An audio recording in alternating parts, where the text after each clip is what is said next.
Good afternoon, folks. Now, today's topic B talks about our assumptions about aging are wrong and they are hurting families. Okay, so I'm going to go through the presentation I made for you. Please enjoy. Okay, our assumptions, our assumptions about aging are wrong and they're hurting families.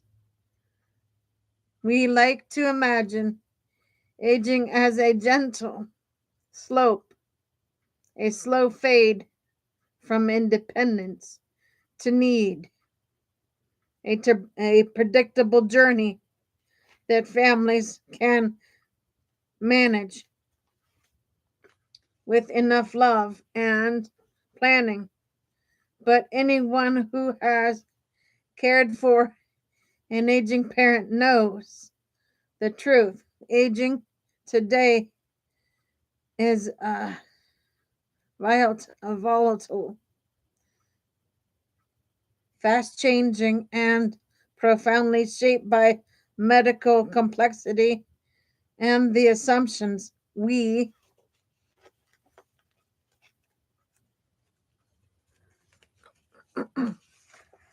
continue to rely on.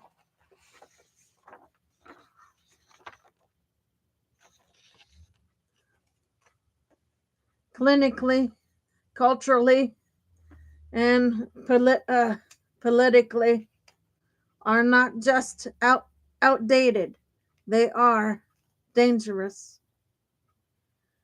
The first wrong assumption is that decline will be gradual. In reality, aging behaves more like weather, stable one day, destabilize the next. A urinary tract infection becomes delirium, a fall becomes a fracture, a hospitalization becomes permanent cognitive shift.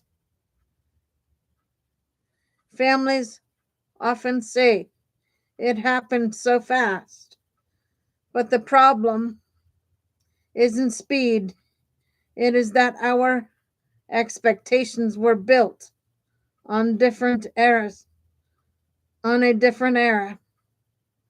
The second wrong assumption is that families can absorb whatever care is needed. Policy still imagines a nearby daughter with flexible hours and endless stamina. But today's families are stretched thin. Geography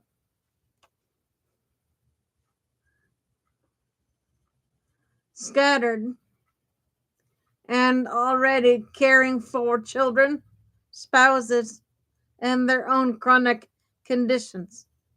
The idea that family caregiving is an infinite resource is a myth that masks a public health failure. We also cling to the belief that home is always the safest and most dignified place to age. Aging in place has become a moral ideal, but homes were never designed for dementia, mobility loss, or 24/7 supervision without robust support. Aging in place becomes aging at risk. Falls, medication errors, isolation, caregiver burnout, independence without infrastructure is not independence, it's exposure.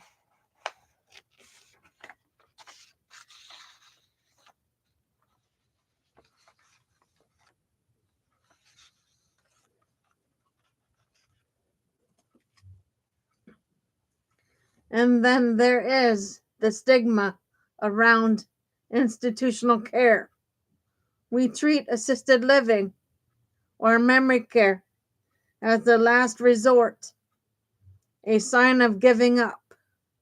But for many older adults, these settings offer more safety, socialization, and stability than struggling alone at home. Families delay transitions because they fear judgment, not because the home is still safe, is still safe. Finally, we assume long-term care is a private responsibility, but dementia, frailty, and multimorbidity are not private problems. They are population level realities. Yet we force families to navigate a maze of spend downs, waivers,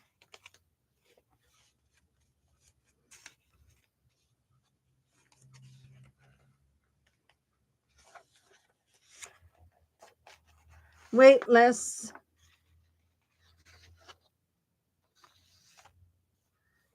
and out of pocket costs that would bankrupt most households. We have built a system that depends on improvisation for conditions that require infrastructure. The result is predictable: families in crisis, clinicians forced into impossible conversations, and older adults living in environments that no longer match their needs. If we want to fix long term care, we must first fix the stories we tell about aging. Aging is not linear, families are not limitless, home is not always safe, institutional care is not failure, and long-term care is not a private burden, it is a public responsibility.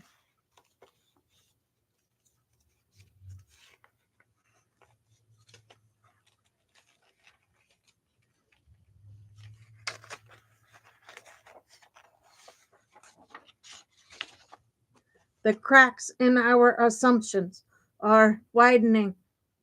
It is time to stop patching them with sentiment and start rebuilding with truth.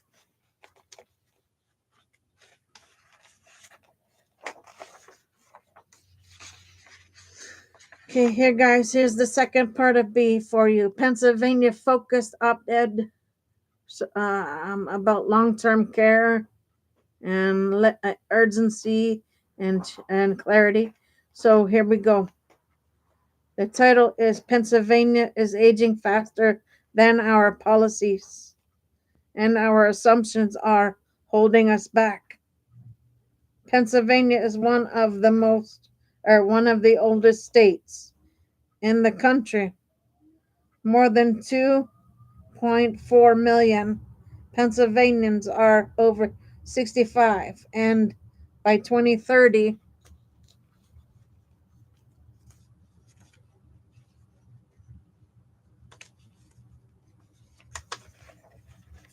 older adults will outnumber children.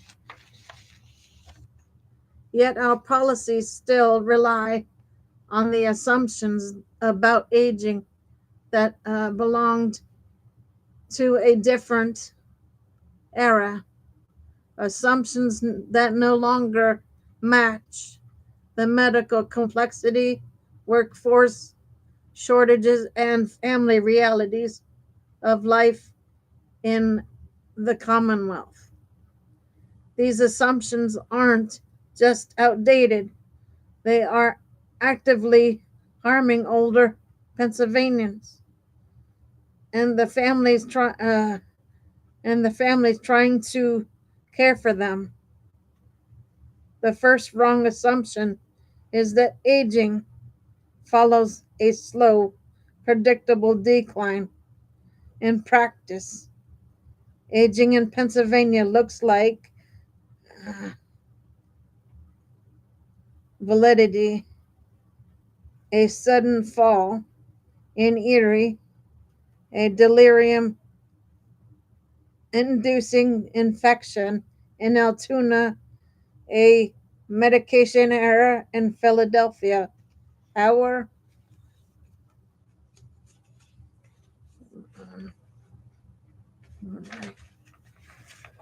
our long-term care system built around scheduled assessments, eligibility thresholds, and rigid service categories cannot keep pace with the rapid swings that define modern aging.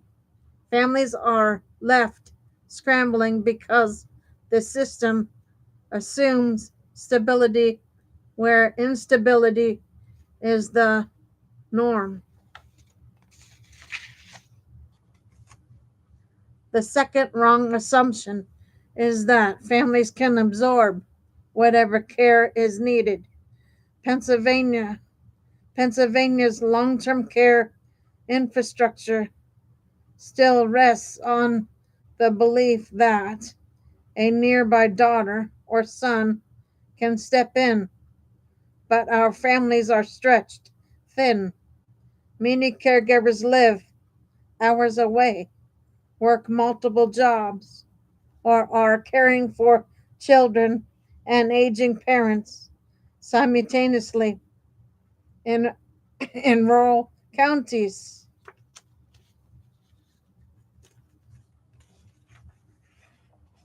Distance alone makes daily caregiving impossible. The Commonwealth's resilience on unpaid family labor is not a strategy, it is a symptom of underinvestment. We also cling to the belief that home is always the safest place to age. Aging in place is a cherished ideal in Pennsylvania, but homes in Pittsburgh, Scranton, and Meadville were not built for dementia mobility loss or 24/7 supervision without robust home and community based services. Aging in place becomes aging at risk. Falls, medication errors, isolation, caregiver burnout. Independence without infrastructure is not independence, it is exposure.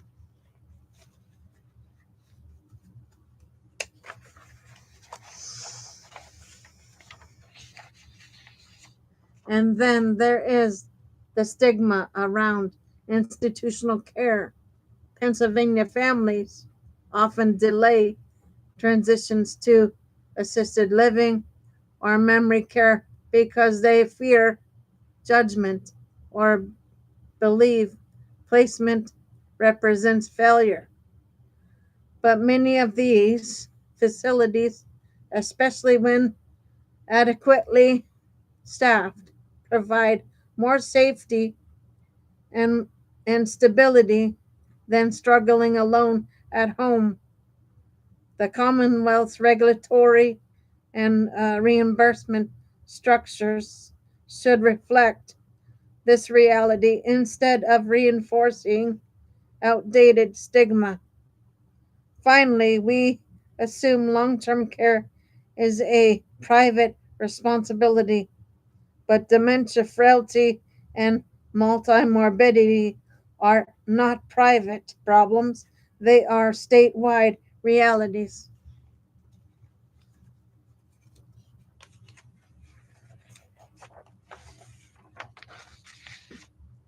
Yet, Pennsylvania families must navigate a maze of Medicaid waivers, county aging offices, wait lists, and out-of-pocket costs that would bankrupt most households.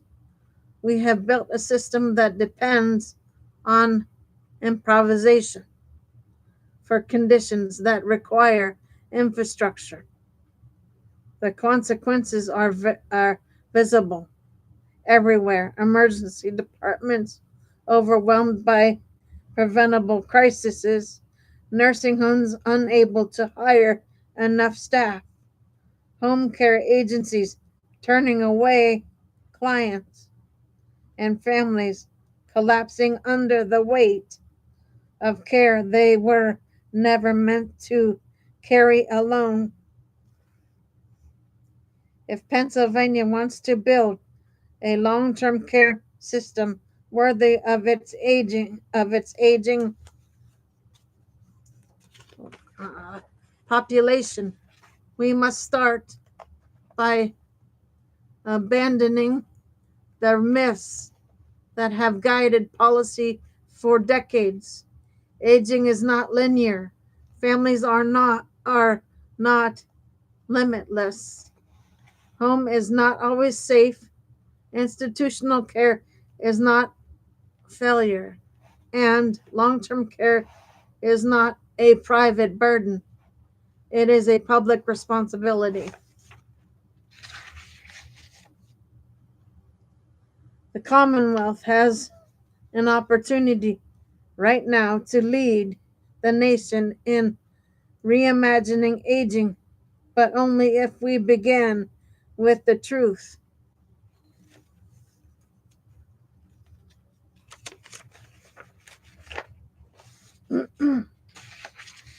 Okay, guys, here I've got a third part to this one, so I'm going to go ahead and read it. Pennsylvania's aging crisis is a workforce crisis, and our assumptions are making it worse. Pennsylvania is aging faster than our policies, our infrastructure, and most critically, our workforce. More than 2.4 million Pennsylvanians are over 65, and by 2030, older adults will outnumber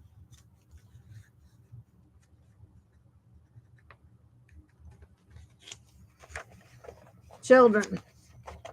Yet the Commonwealth does not have enough nurses, CNAs, home health care workers, or direct care professionals to support the population we already have, let alone the one barreling toward us.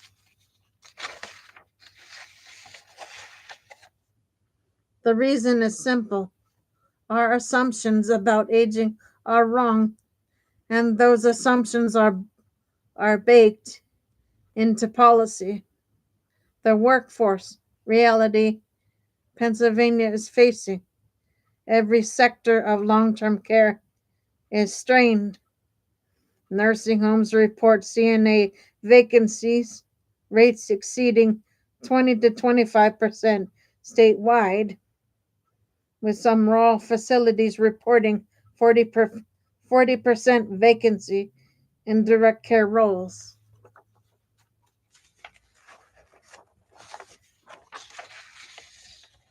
One in four Pennsylvania nursing homes has closed beds because they cannot staff them safely. Home care agencies report turning away thousands of clients each month due to lack of workers. Hospitals are holding patients for days or weeks because there is nowhere else safe to discharge them.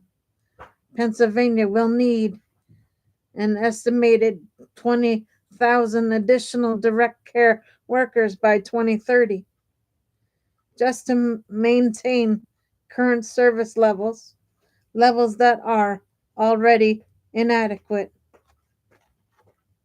Okay, guys, that is it for now. I'll be back on later for shows. For now, Gator Wellness, take care, folks.